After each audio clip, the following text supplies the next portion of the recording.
I'm excited to see what he's working on next always. Please join me in welcoming Eric Eepmon to the stage.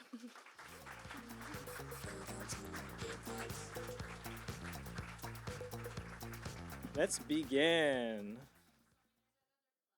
Oh, there is a clap slide. Okay, we can stick to that. Yeah! All right.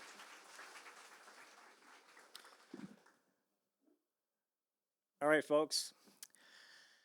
I'm here to tell you about my stories. 5 stories. About my setbacks, defeat, and my resilience. I think everyone can relate to this because we embark on such everyday endeavors in our professional and personal lives. I'm not going to sugarcoat this, and I'm being as authentic as I am. So let's begin. Chapter 1, a dream coming true. It was in Ginza, Tokyo, Japan, 2010. My dream was on the cusp of coming true. I was set to collaborate with a celebrated Japanese musician at the iconic Yamaha Ginza Performance Hall, a stage that felt like the pinnacle of prestige. Years of relentless effort had led me here, and this was my moment to show the world who Eepmon was and to champion digital arts on the global stage. The curator, who believed in me checking in, asked, "How's your program coming along?" And I brush it off with a confident grin. "Oh, I'm good. Everything's under control. No worries." This wasn't just any performance. It was my first live show featuring an instrument I'd created for myself. Picture this: a wireless keyboard that transformed my key presses into a symphony of colors, shapes, and sounds, all projected in real time for the audience to experience. It was innovative, it was bold, and it was uniquely me. I even had my own dressing room, a surreal touch that made the moment feel larger than life. This is it. But hold up. But before I share what unfolded that night, let me take a step back to explain the journey that brought me to this point and why this event meant the world to me. Digital arts got in flack for being less authentic than the traditional mediums, often because it's seen as easier to produce or replicate, copy and paste. Critics argue it lacks the tactile soul of the paint or charcoal. Think of the "it's just pixels" dismissal. But that ignores the skill, creativity, and innovation involved. Digital tools demand mastery, just like a paintbrush. The bad rep also stems, I think, from the snobbery in the art circles that physicality was absolute.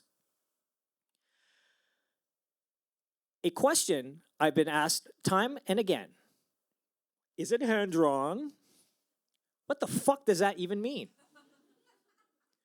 Yep, you heard me. Hand-drawn art created with my keyboard, my stylus, blending tech and creativity in new and innovative ways.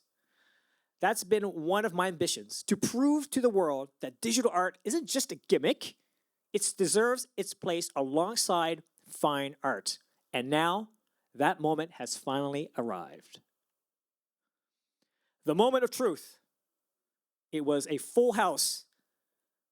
The lights dimmed. Nothing. I swear I had this right. Nothing.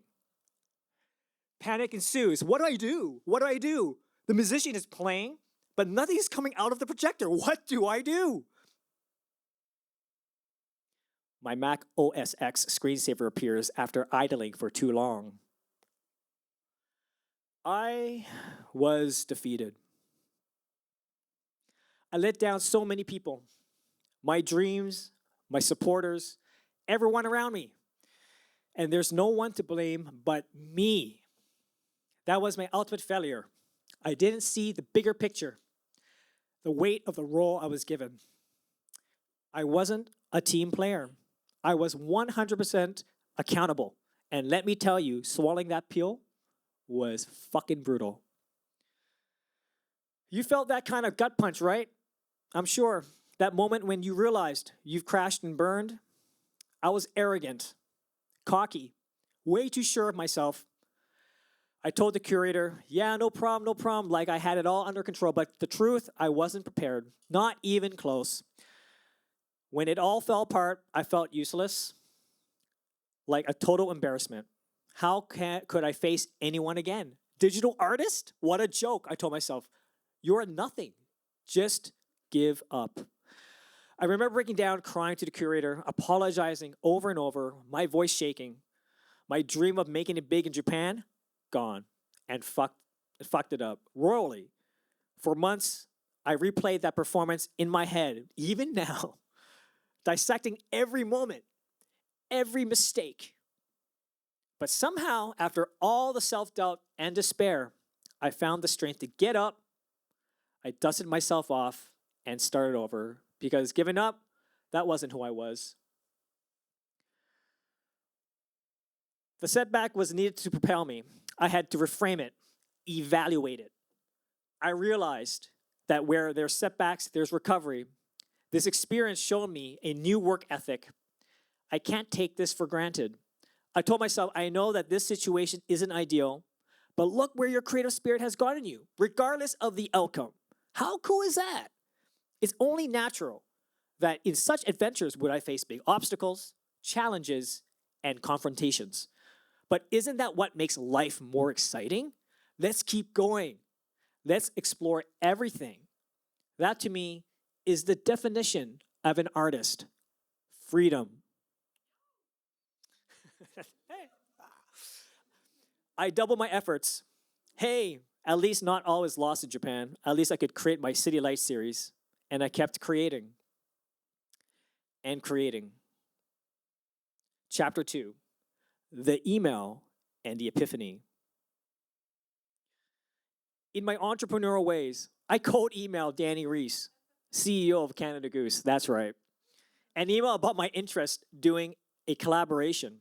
I said, hey, our neighbors down south, the US, like Nike, always collaborate. I mean, I get it. You've got Drake's OVO collabs, but here's an opportunity to show the world what other great things can come out of Canada. What would a digital art meets handcrafted design parkas look like?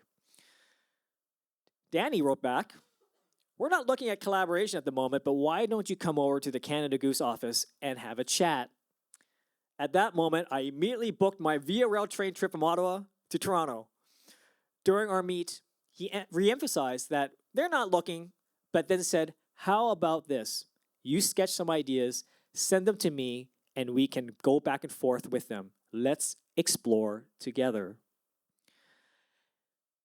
But once again, I was at crossroads. What should I do? I have so many great ideas for them. I'm in that dark place. Oh no, maybe there's a chance they will steal my ideas? I'm just an artist amongst millions. Why would they even want to consider me? Is it worth spending that amount of time and energy on this?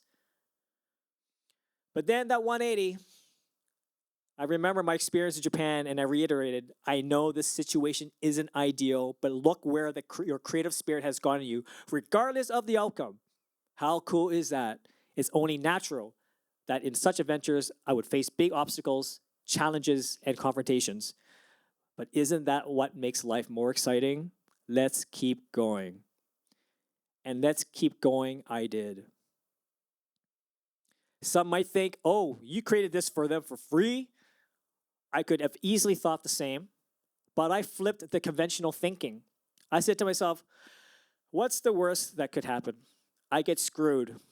But, well, I learned another great lesson. And hey, at the very least, the act of me doing this is actually fun and I'm learning something new.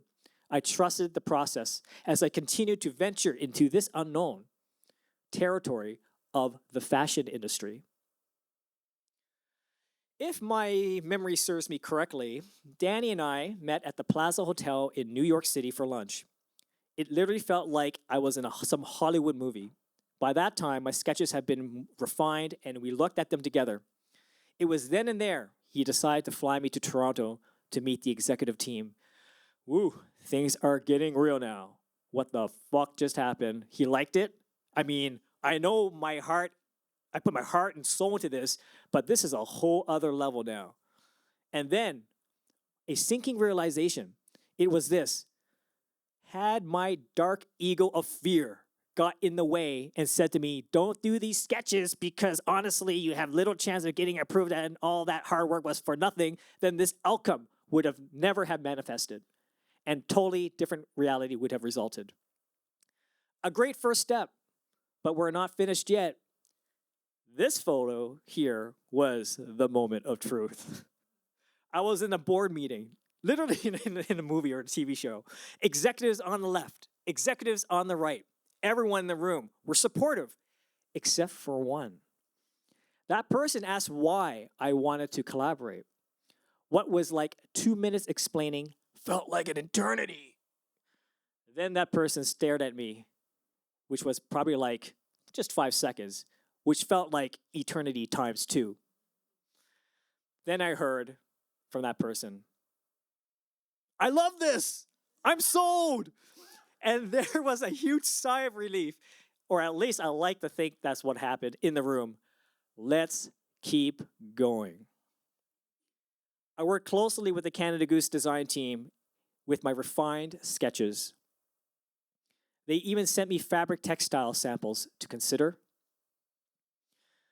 We even prototyped the jackets. At the end, we agreed that we would take my 3 concept designs and merge it into one, and I would like to show it to you.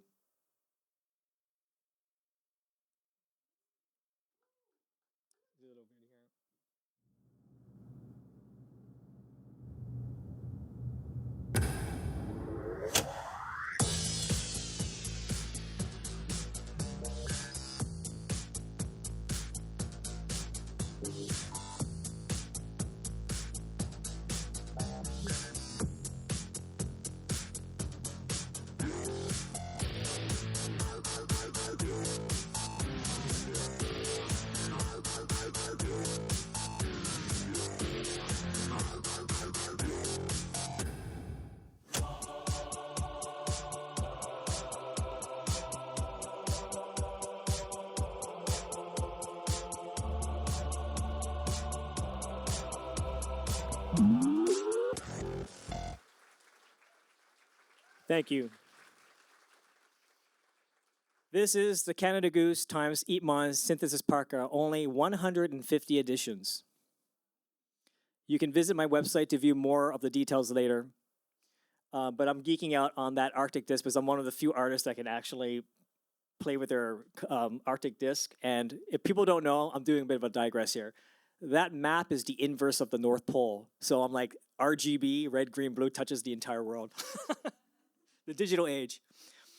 And we distributed to selected retailers worldwide. This was a true collaboration as I was involved with the entire product development cycle.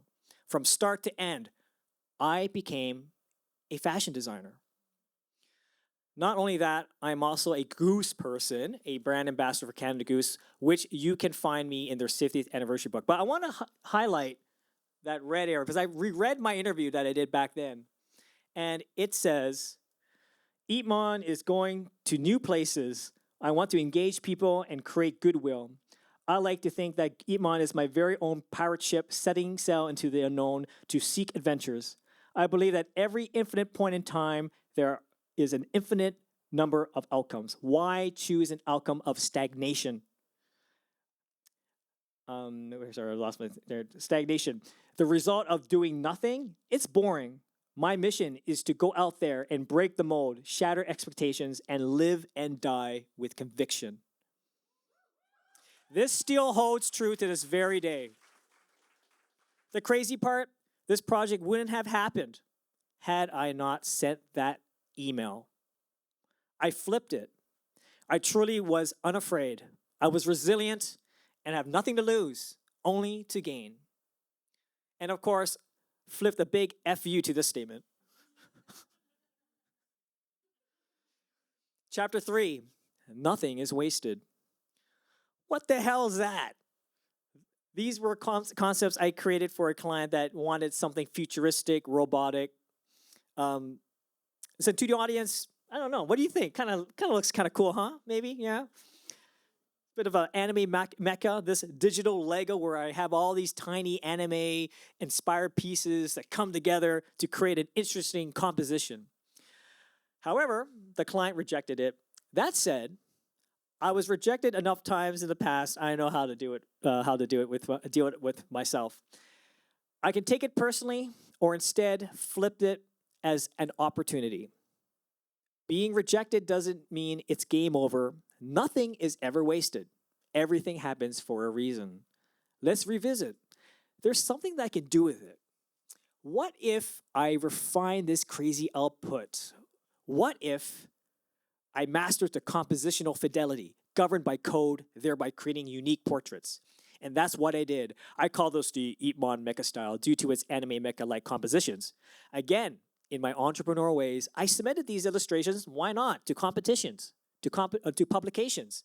It gained traction in the fashion world once again. The style caught the attention of a fashion brand called Alpha Industries, known for their aviator jackets. The monkey and the lion portraits used for their Jungle Out There New York City campaign. Because the monkey and the lion are considered the apex of the jungle. So, concrete jungle, right? Some more of the photo shoots, reversible jacket. We made the official launch at ComplexCon, and of course, we were featured in major lifestyle media websites. And you never know who's rolling in. Rapper Jadakiss and Spike Lee, who knew? But what's happening? What's happening? Although my commercial work was rejected, instead of feeling disappointed by it, I learned that you're never going to please everyone. In fact, I would be a fool to think so. That's the nature of the universe. Some will like it, some will not. I learned to listen to myself more and more. The noise I was hearing reflects a tired debate in the art world, where digital art is often slapped with a lesser label by traditionalists who cling to the prestige of hand-drawn or physical mediums. They'll argue digital lacks the soul, the texture, the happy accidents of a pencil or brush, claiming it's too polished, too easy with the tools like Photoshop or tablets. Prestige in their eyes comes from the grind of mastering physical craft, the kind of thing you can hang in a gallery with a fancy frame. I think it's a gatekeeping mindset rooted to nostalgia and the art market's bias towards tangible, one-of-a-kind pieces. Well, that's why I think NFTs are a fantastic response, but that's a talk for another day. Sure, I can pat myself on the back and congratulate once in a while, but never forget where you've come from, how you started, and the growing pains along the way. Gatekeeping art is a creativity killer. The idea that only certain mediums, techniques, or pedigrees qualify as real art is just elitism dressed up as taste. Art's essence is freedom, the ability to express, experiment, and connect without arbitrary barriers. Whether it's a digital illustration, a spray-painted mural, or a charcoal on paper, the value lies in the vision and impact, not some stuffy hierarchy. Right?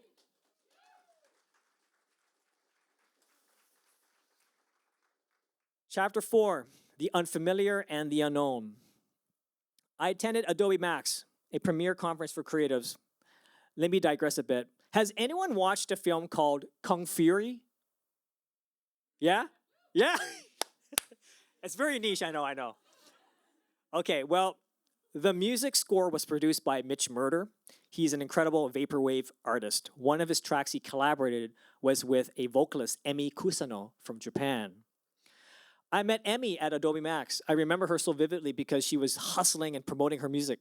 She was part of the synthwave band called Satellite Young, and today she's a renowned generative AI artist.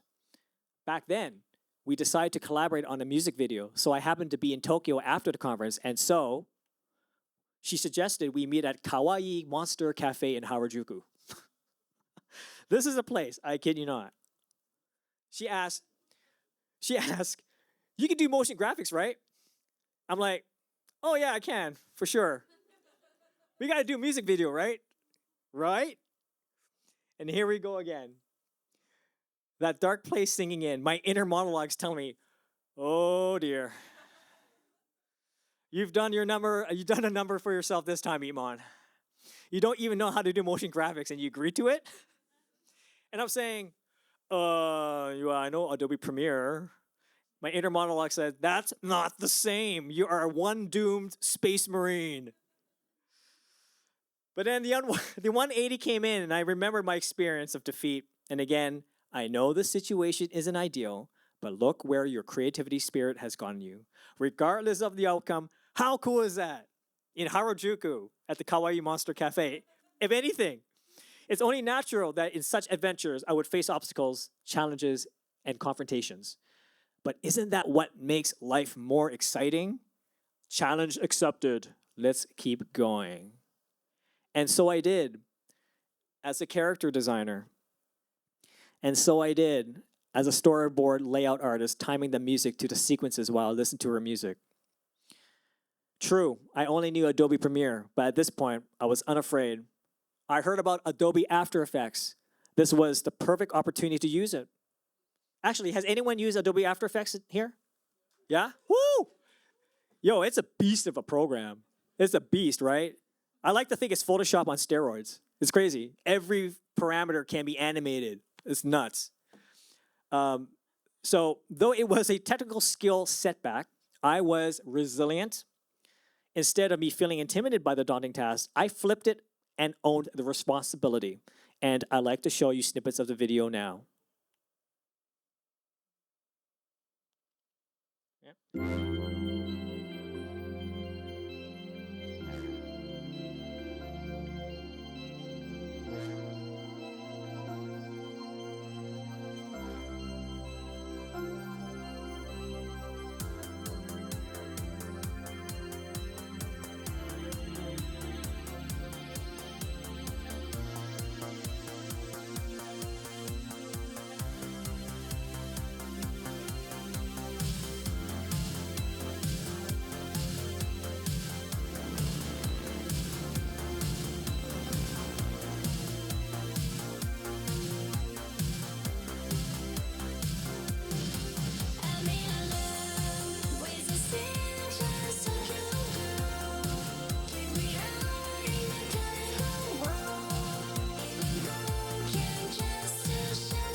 We could watch the whole thing later, but hope you enjoyed that.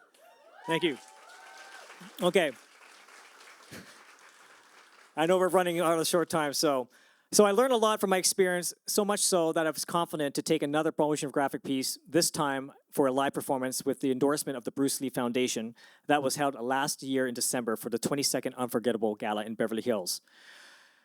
There's no holding back now. The art must be timed with the performance. Hollywood is looking at this. This collaboration was special because I got to work directly with my friend Andy Chang, renowned Hollywood martial arts choreographer, part of the Jackie Chan stunt team and movie director. Rush Hour 2, Marvel's Shang-Chi and the Legend of the Ten Rings, those fight scenes, that was him planning and directing it. Suffice to say, all the setbacks and defeat, I came roaring back with success. And you never know who you will bump into in Hollywood. Hiroyuki Sanada, who'd knew? So my final chapter, and I'll make this as quick as I can, the pilgrimage to self-discovery. To echo my presentation title, Setbacks, Defeat, and Resilience, the universe has this way of weaving unexpected narratives. It was as if the universe looked at my journey and said, all right, you've been through the ringer, setbacks, defeat, and all, but you've learned, you've grown, you're resilient. You've flipped the script. Let's give this another shot. My path from those early struggles to where I stand now has been nothing short of a pilgrimage of self-discovery, a winding road of lessons of grit and transformation. Picture this, 2010, Japan, an epic defeat that left me questioning everything. Fast forward to 2023, and the universe brings me full circle back to Japan, but this time with a new purpose. I wasn't just returning, I was stepping into a much larger role as a delegate on the minister-led Team Canada trade mission. It was a chance at a redemption, and I seized it. My engagement with my Japanese counterparts in the creative industries wasn't just successful, it was victory. So much so, I was invited back to lead a digital art workshop with Wacom. Any Wacom users out there? Yeah. This wasn't just about creating art. It was about inspiring and empowering youth to harness digital tools to express their own creativity. This journey from setbacks to bounce backs has taught me that every defeat is a stepping stone to something greater. And now I find myself in a new chapter, one where I'm passing the baton to the next generation. By sharing my story and inspiring young creators, I'm helping to navigate their own path, encouraging them to embrace their setbacks as part of their own pilgrimage of discovery. The universe, it seems, isn't done with me yet. It continues to surprise. I look forward to what comes next in the great unknown.